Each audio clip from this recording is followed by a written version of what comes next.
When adding and subtracting fractions where there are mixed numbers, there are two approaches that you can take. Sometimes you can just subtract the numbers and then subtract the fractions. In this question, that causes some difficulty. I would recommend, if you're unsure of this type of question, just to always change them to improper before you start. So 5 1/4, if we change the 5 into quarters, that'd be 5 times 4 is 20, plus 1 is 21 quarters.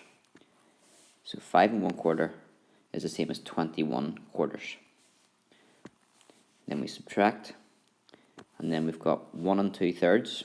Let's make that into thirds. 1 whole would be 3/3, plus 2 gives 5/3. We then, to do our subtraction, need a common denominator. So a number that 4 and 3 divide into, which would be 12.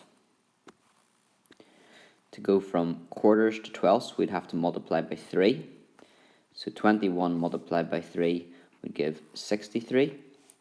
And then to get from thirds to twelfths, we'd have to multiply by 4.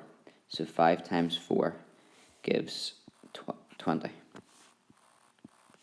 And then 63 minus 20 is 43. And that's how many twelfths we would have, 43 twelfths. If we go back and read the question, it says, give your answer as a mixed number in its simplest form. So how many times does 12 go into this?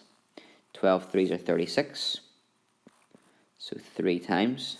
And then 36 to 43 would be an extra 7. So there'd be an extra 7 twelfths.